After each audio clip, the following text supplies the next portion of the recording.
Well, today we're going to learn how to make soy yogurt. Now I'm going to be using a non-dairy culture today. So the ingredients you'll need is a 1 litre of soy milk, or 1 quart. You'll also need some non-dairy yogurt culture. You'll need some mini measuring spoons. You'll need 1 tablespoon of sugar. You'll need a dairy thermometer. You'll need some large measuring spoons just to measure out the sugar, and that's about it. You'll also need something to incubate your yogurt in, so something to keep it warm. There's a couple of options. There's a thermos style, or there's a electric yogurt maker that you just saw up in the left-hand corner.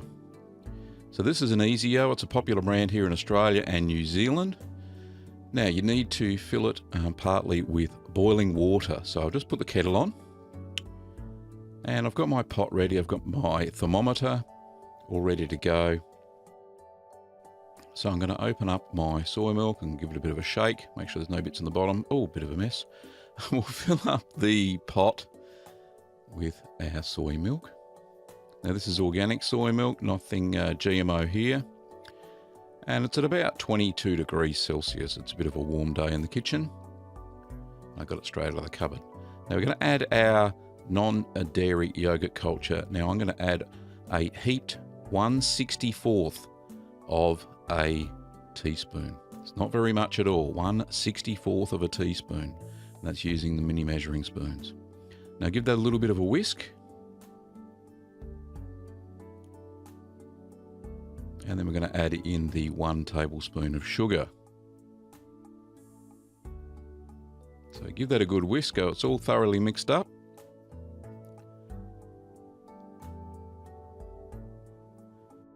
Do this before we start to heat the soy milk. So I'm just going to put the heater on now, and we're giving a good stir. Make sure it heats evenly.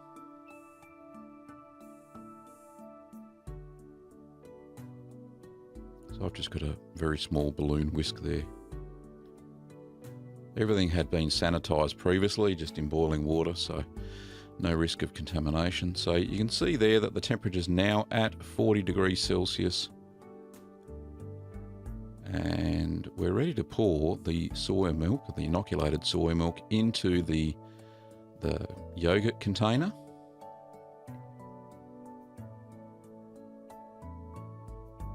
So don't fill it all the way up, because when you screw the lid on, the milk goes everywhere.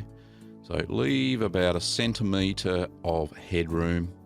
Now before you screw the lid on, nearly got you, you've got to check the temperature. Just make sure that's still at 40 degrees Celsius.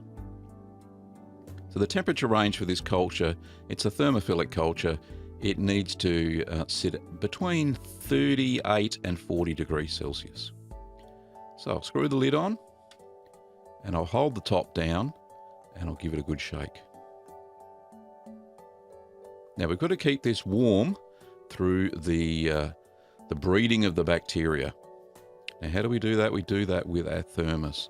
So this is an Easy-O brand thermos, and you can see it's nice and clean inside, and it's got a baffle, and it says this side up, so make sure it is this side up, and it just slips in there. And we're going to fill it with boiling water just to the top of the center ring. We're not going to let it pour into the baffle.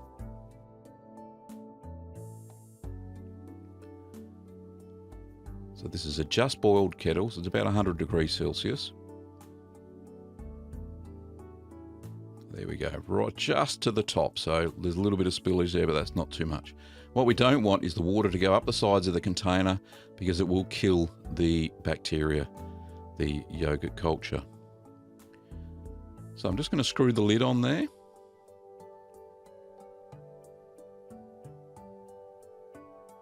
Now we set that aside at room temperature. Now that will stay at about 40 degrees Celsius.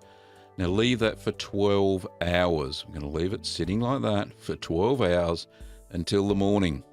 I've made it late in the evening, so this is what it looked like the next day. Beautiful, creamy soy yogurt. And it is a lovely consistency. Now here's one I made previously. I've got some lovely blueberries in there. And this is the thickness. It's nice It's not too thick, it's not chunky. I don't like my yogurt chunky. So you can see that it's lovely. It drips off the spoon. There it is, lovely. Stir that all the way through my berries. Now it has a slight sweet taste to the yogurt because of that tablespoon of sugar we put at the start. Now the sugar is actually food for the culture. It actually helps it thicken the soy milk. So you actually do need that tablespoon of sugar, but it does leave a slightly sweet aftertaste, which is great because that's how I want to use my yogurt with berries for breakfast. Now this is the culture we used. It's a Sabco Lyoflora SYAB1. You can pick all these bits and pieces up for yogurt making over at littlegreenworkshops.com.au.